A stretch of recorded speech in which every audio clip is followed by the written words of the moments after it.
And while I was asleep, they were shocking the heck out of me with electric shocks.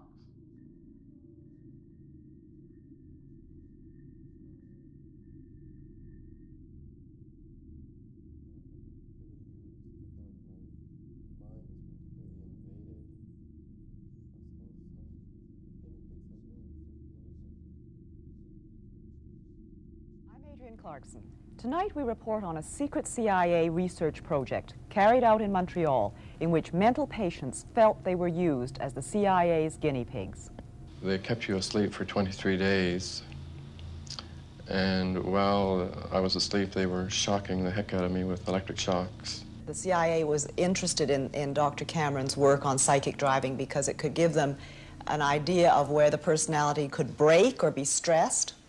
Those of us who were involved with trying to find out something about brainwashing, yes, this is the reason that we were interested in Dr. Cameron's work.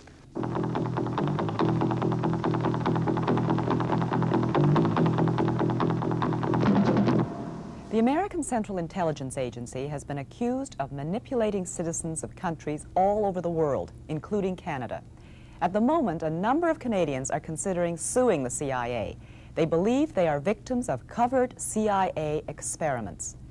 Tonight, two Canadians who feel the past 20 years of their lives were damaged by the CIA tell their stories publicly for the first time.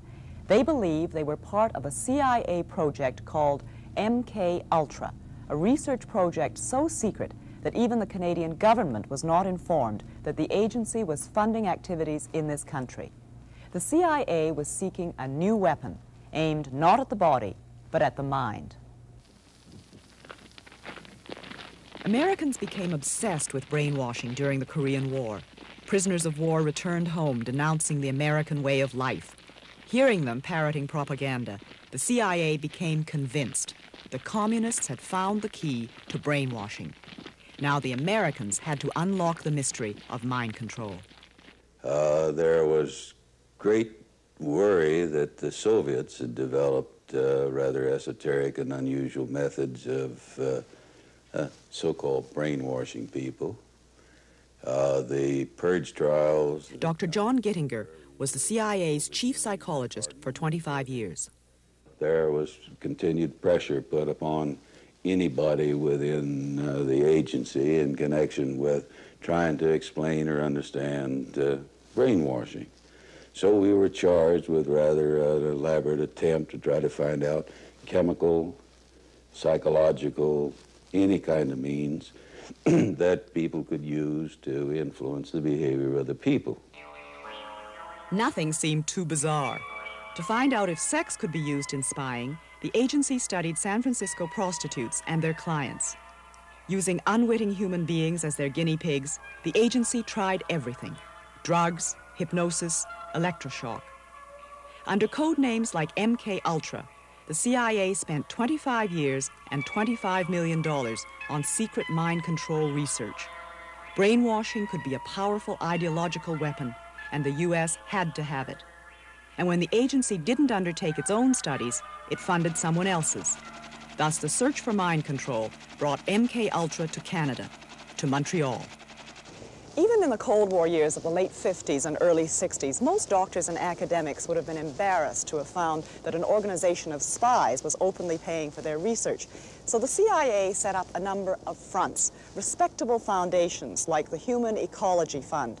Sounds innocent enough, but it was run by the CIA's brainwashing experts. Here at McGill University in Montreal, the fund found 3 projects worth financing. They supported an extensive study of witch doctors in Nigeria. How, investigators wondered, did native healers cure mental illness? What mysterious drugs and potions did they use?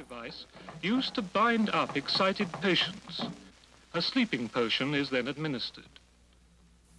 20 years ago, the Human Ecology Fund paid for this movie. This soothes the patient's head. But it was only recently that the man who made the film found out that he had been working with the CIA's money. The author of the Nigerian study is still at McGill University. News of his connection to the CIA came as quite a surprise to Dr. Raymond Prince. I couldn't imagine why the CIA would be interested in my work in looking at indigenous healers in West Africa. That seemed really strange. That was my first reaction, you know. I couldn't believe that, I couldn't understand how the CIA would be interested in that. Because there were all kinds of beliefs that African witch doctors could put the hex on people. But anybody who makes a systematic study of what are the psychological factors that can produce anything from having a person run amok in Indonesia or die of the sickness from a witch doctor in Africa would certainly add to all of the knowledge that we were being able to accumulate about behavioral science techniques. The Human Ecology Fund also helped set up the Transcultural Psychiatric Research Review. Edited at McGill, the journal continues to publish without CIA support. The largest MK Ultra research project, this one directly related to brainwashing, was carried out at the university's psychiatric hospital, the Allen Memorial Institute. Located atop Mount Royal in a mansion with the eerie name of Ravenscrag, the Allen Memorial was once the most prestigious mental hospital in Canada. The unorthodox treatments of its director caught the attention of the CIA in the mid-50s. Dr. Ewan Cameron, the first director of the Allen Memorial, ran the institute with an iron hand for 20 years. But Dr. Cameron remained an American citizen and left the Allen abruptly in 1964. He returned to the United States, where he died in 1967. An energetic, enigmatic man, Cameron was an internationally honored and respected psychiatrist, but he was not universally liked. Former colleague, Dr. Elliot Emanuel. He was an authoritarian, ruthless, power-hungry, nervous, tense, angry man. Not very nice. Much of Cameron's research went on in the stables next to the main hospital building. Here he had his subjects photographed before and after treatment. Dr. Cameron may not have known that the $60,000 research grant he received from the Human Ecology Fund really came from the CIA. Rudolf Hess. Nonetheless, it now seems ironic to some that Cameron was called to the Nuremberg trials to examine Rudolf Hess. For it was at Nuremberg, after Nazi doctors who experimented on prisoners of war were condemned, that a code of scientific ethics was adopted. Research must be completely safe, and research subjects must give full, voluntary consent. Documents recently released by the CIA reveal what research Cameron proposed. To make patients receptive to repetitive messages, Cameron suggested using chemical agents to break down ongoing patterns of behavior, chemical agents like LSD. LSD was almost unknown in the late 50s and not yet widely tested. Despite the horrible hallucinations small doses can produce, Dr. Cameron left some of his patients to unsupervised LSD trips. In 1956, Bob Logie was 18 years old when his severe leg pains were diagnosed as psychosomatic, and he was sent to the Allen Memorial Institute. When Bob heard the news reports of CIA-funded research at the Allen, he sent for his medical records. They revealed several doses of LSD. Today, Bob Logie lives and works in Vancouver, but he's still angry. I feel like I've been completely used. I feel like my mind has been completely invaded. I suppose if guinea pigs had feelings, they'd feel like I do.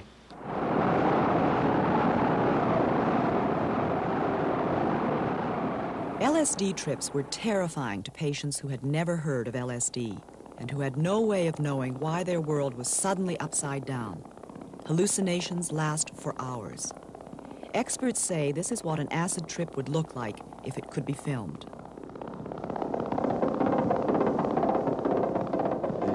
LSD was really horrifying, very horrifying, and they gave it to me for about 12 or 15 times.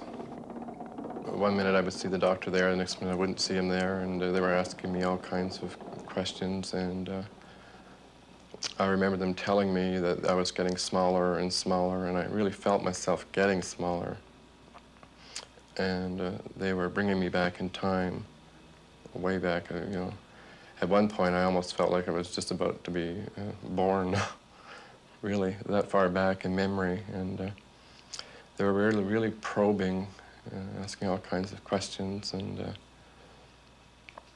I felt I didn't have any control. I had to answer. I didn't feel I had any control. I was completely, like they had complete control over me.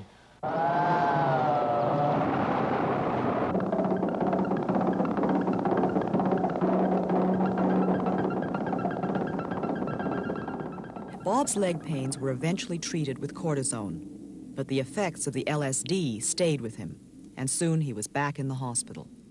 I just felt I couldn't cope. I couldn't adjust after the LSD, and I was having a hard time. I couldn't hold down a job for very long. I was going from one place to another, and the anxiety really built up. I just couldn't cope, and I went back. The interest in this sort of chemical, this kind of magic, this shortcut weapon, prompted the CIA's interest in hallucinogens, particularly LSD? Yeah, very definitely, because the first pressure was being based on the idea that there was some kind of truth serum or truth drug or something on that. So the people who knew that end of the business, they were definitely beginning to look in terms of chemotherapy. And of course, to people in this day and age, it's very hard to believe that the period before 1960 was a period which was certainly not a chemical culture in this country and not a drug culture in any sense of the word. With some patients, Dr. Cameron tried a drastic treatment called depatterning. Massive doses of electroshock, 20 times more intense than the standard shock treatments used today, were administered to patients who were kept sleeping for days. Dr. Cameron thought he could wipe out patients' sick behavior and leave the healthy personality intact. But first patients were to be so depatterned that some even forgot their toilet training. Not all the patients ever completely regained their memories. Dr. Peter Roper was a close colleague of Dr. Cameron's at the Allen. Many people, but some would reach what Cameron would call the third stage of depatterning. With that method, others would need 2 treatments a day, maybe for a week or longer, before they got to the third stage. What would characterize the third stage of depatterning? Well, the third stage, as defined by Cameron, was a loss of ability to orientate themselves. They knew who they were, but they didn't know where they were, and they didn't know what age they were. As you probably know, electroshock treatment has been given for depression for something like 40 years now. It's a very successful and useful treatment for severe depression that doesn't respond to other things. But depatterning is a use of electroshock treatment in a totally different way, in which instead of giving the shocks, say, 2 or 3 times a week, they're given 2 or 3 times a day for 3 or 4 weeks, reducing the patient to a sort of animal, vegetable state, from which it's hoped that they would recover in a more healthy state of mind. It didn't work. To put patients to sleep for up to a month at a time, Dr. Cameron used a combination of depatterning and large doses of drugs. Individual taped messages were repeated to sleeping patients 15 hours a day in an effort to brainwash them back to health. Now, Cameron reasoned, with their negative memories obliterated, positive suggestions could be implanted.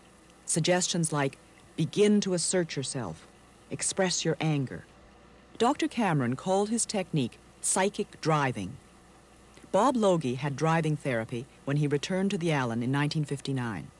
I was there for a while, and I thought, I don't want to stay here, and I started to run away from the hospital, and they grabbed me, and then they put me on sleep treatment. And now they kept you asleep for 23 days. And while I was asleep, they were shocking the heck out of me with electric shocks and playing tapes just over and over. I don't know what was on the tapes yet, but we're going to find out what was on the tapes through hypnosis. The CIA was interested in Dr. Cameron's work on psychic driving because it could give them an idea of where the personality could break or be stressed. Those of us who were involved with trying to find out something about brainwashing, yes, this is the reason that we were interested in Dr. Cameron's work.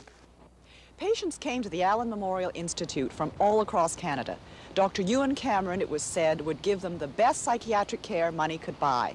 But some of the patients had no idea that a lot of their treatment, the LSD, the massive doses of electric shock, the sleep therapy, was highly experimental. When I was in the hospital in '59, my husband, that's when he told me he thought they were killing me, because he said it was every day and there's a special treatment which he doesn't know. I think there was some sleep.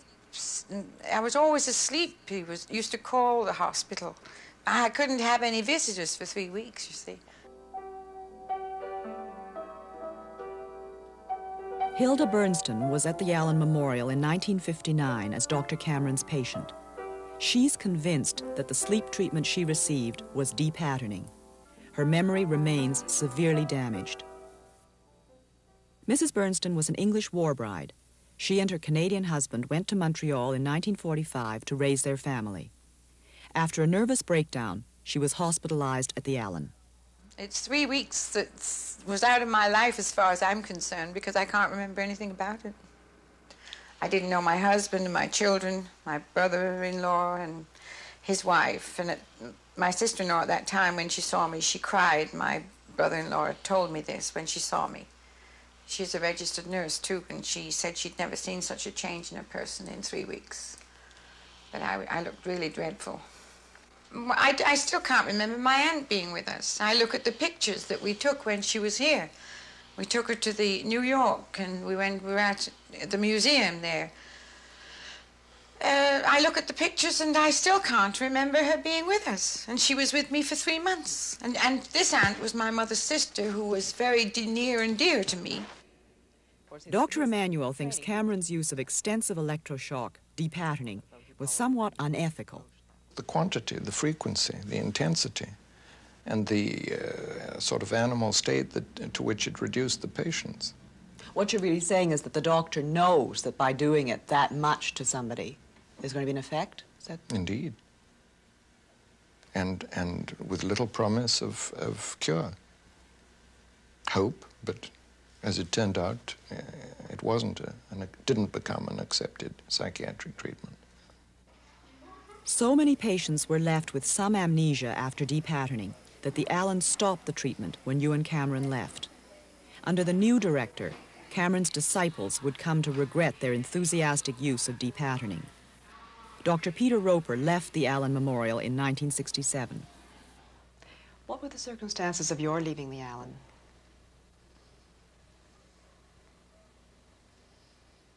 Somewhat questionable. In what way? The annual reappointment was not renewed in '67. Did Dr. Cameron have anything to do with this, or was it after he left? Oh, that was after he left. He left in '64. Did you have any disagreement about treatments given there? I didn't disagree with anybody. I think there was the depatterning treatment was stopped, I think, in '65. So anybody that continued to do it after Cameron left didn't do it after 1965. So you didn't do it after '65? Oh, no. I certainly know that an intelligent, ethical scientist today would not do an awful lot of things that an ethical scientist would do in those days. How do you now feel about the use of involuntary subjects for CIA experiments or CIA-funded agency experiments? I certainly think that it would be ridiculous in this day and age. No, I don't see any way that you would do that. There was no informed consent, I would guess. that, as I've just said, informed consent, as we now know it, was not a part of research at that time, and especially as regards the use of LSD, perhaps, or the depatterning, I doubt if those patients really knew what they were being led into. Informed consent doesn't mean much to people who are mentally ill. Not many people are so mentally disturbed that they can't understand that they're being given an experimental drug, or they're being given electroshock 3 times a day. People can understand that. It can be explained in simple words. It had a great effect on my life. I mean, I have been sick before, and I've had treatment, but there were never any experience I had was like that I had in '59. I've never been able to sleep without medication since the sleep treatment. I went through years and years and years of severe depressions. I dream about it. All my waking hours, I think about it. It's eating me up. It really is. I mean, if he was doing it and knew what he was doing for the benefit of the CIA, then I don't agree with this at all. I mean, why pick on me or anybody else? I don't like that. It leaves me completely stunned. I don't know if I'll ever recover from it.